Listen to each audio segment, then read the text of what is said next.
नमस्कार दर्शकों, स्वागत है आपका हमारे YouTube चैनल नेक्स्ट 9 स्पिरिचुअल में और मैं हूं आपका अपना रजत। दोस्तों, रोजाना की तरह हम आपके लिए लेकर आए हैं रामायण के वो अनसुलझे किस्से, रामायण की वो अनसुनी कहानियां जो आपने नहीं सुनी हैं। जी हाँ दोस्तों, आज हम बात करेंगे मूलकासुर के बारे में। आप जानते हैं क्या मूलकासुर को?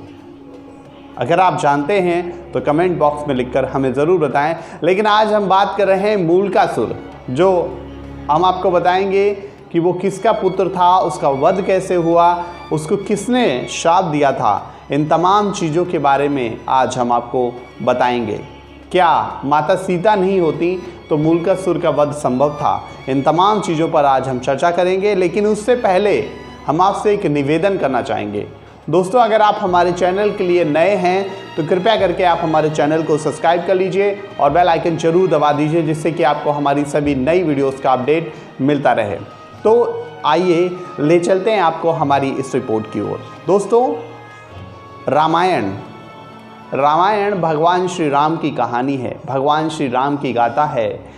रामायण को सबसे पहले वाल्मीकि जी ने लिखा था, उसके बाद गोस्वामी तुलसीदास ने, और लगभग 24 भाषाओं में इस पुस्तक को लिखा जा चुका है। ये धार्मिक पुस्तक, ये धार्मिक जो ग्रंथ है, कह सकते हैं कि इसको 24 भाषाओं में लिखा जा चुका है और लगभग 200 से अधिक देशों ने अपनी अपनी भाषा में इसको अपनी अपनी भाषा में पब्लिश किया गया है। रामायण की कहानी से, रामायण की बखान से और रामायण के पाठन से व्यक्ति को आज के कलयुग में जीने की कला मिलती है। किस प्रकार व्यक्ति एक अच्छा जीवन व्यतीत कर सकता है, किस प्रकार एक व्यक्ति मर्यादित रहकर जीवन को अपने चला सकता है, रामायण इन तमाम चीज़ों पर चर्चा करती है।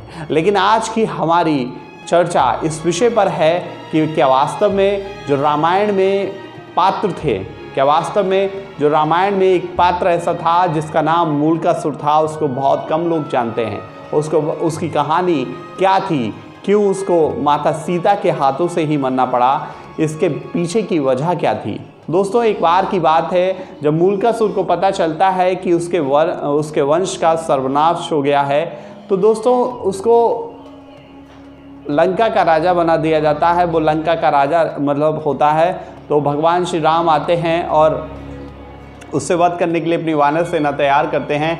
तो ये तमाम चीज़ों का ये पता चलता है कि जब मूलकासुर को इस बात का पता चलता है, वो भी अपनी सेना तैयार कर लेता है। और जब श्री राम समुद्र के किनारे पहुंचते हैं और फिर मूलकासुर भी आ जाता है और युद्ध स्टार्ट हो जाता है और युद्ध चलता सालों बीत जाते हैं। लेकिन इस युद्ध का कोई परिणाम नहीं निकलता। देवता भी चिंतित हो जाते हैं। देवताओं के बीच में एक चिंता का विषय बन जाता है, क्योंकि ये युद्ध बहुत ही ज़्यादा भयावह था और नुकसानदायक था। तो दोस्तों, देवता स्वयं ब्रह्मा आकर भगवान राम को मूलकासुर की एक कहानी के बारे में बताते हैं। एक बार की बात होती है कि जब मूलकासुर देवताओं के बीच बैठा होता है, उस समय वो अमर्यादित भाषा में माता सीता को चंडी का रूप बता देता है कि इस चंडी की वजह से ही हमारे वंश का सर्वनाश हुआ है। तो ये बात देवताओं को देवता इससे प्रसन्न नहीं होते हैं। देवताओं को इस बात से गुस्सा आ जाता है और स्वयं ब्रह्मा उसको ये श्राप दे देते हैं कि उसकी मृत्यु भी चंडी के हाथों होगी।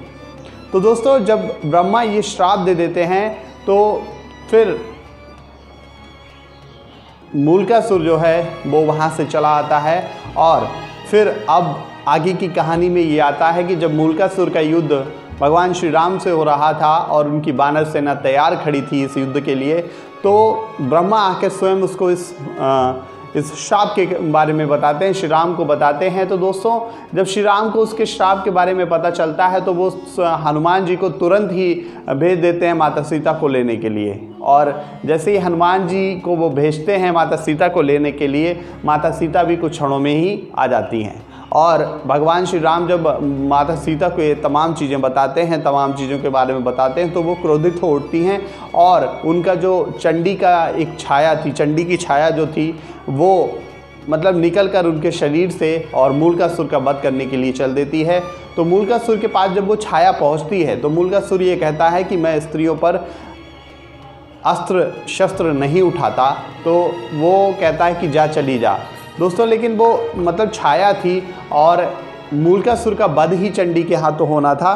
तो दोस्तों फिर मूलकासुर जो था वो हार मान लेता है और चंडी उसका वध कर देती हैं।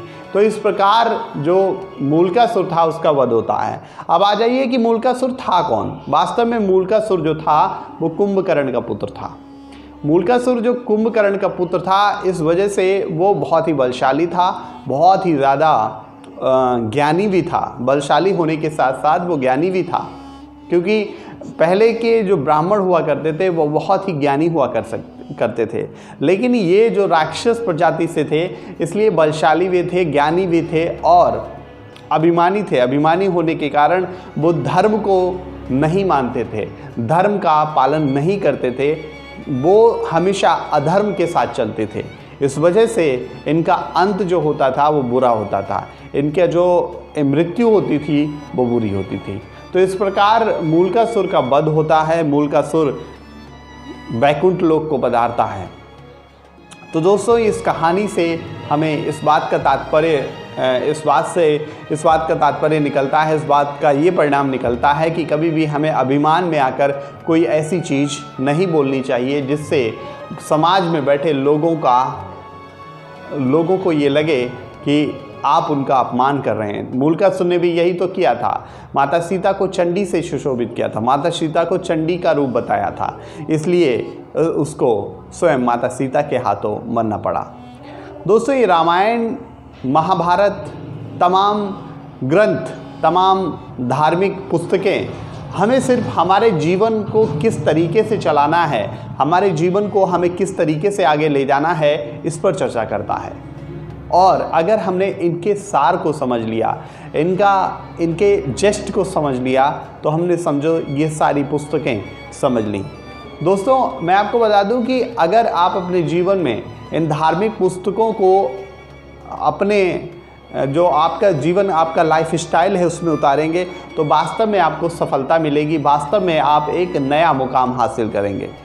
दोस्तों मैं आपको और एक बात बता दूं कि ये जितनी भी जानकारी हम आपके सामने प्रस्तुत करते हैं, ये तमाम जानकारी हम गूगल, फेसबुक, यूट्यूब तमाम चीज़ों से इकट्ठा करके एक निचोड़ बनाते हैं और उस निचोड़ को आपके सामने प्रस्तुत करते हैं। तो दोस्तों इस बात से मैं आशा करता हूं कि आपको ये हमारी जानकारी ज़रूर पसंद आई होगी। अगर आपको हमारी ये जानकारी पसंद आई हो तो कृपया करके आप हमारे इस वीडियो को ज़्यादा से ज़्यादा लोगों तक शेयर कीजिए। अगर आप हमारी वीडियो को शेयर करते हैं, सब्सक्राइब करते हैं आप हमारे चैनल को, तो हमें प्रोत्साहन मिलता है और हम और भी बेहतर करने का प्रयास करते हैं। तो दोस्तों हमारी आपसे ये रिक्वेस्ट है, बार बार मैं आपसे हर वीडियो में यही रिक्वेस्ट करता हूँ कि प्लीज़ अगर आप हमारे चैनल के सब्सक्राइबर नहीं हैं तो प्लीज़ आप सब्सक्राइब कर लीजिए, और अगर आप हमारे चैनल के सब्सक्राइबर हैं तो आप हमारी इस वीडियो को ज़्यादा से ज़्यादा लोगों तक शेयर कीजिए, लाइक कीजिए, कमेंट कीजिए। फिलहाल अब हमें दीजिए इजाज़त, मुलाकात होगी आपसे अगले कार्यक्रम में। तब तक के लिए नमस्कार, धन्यवाद।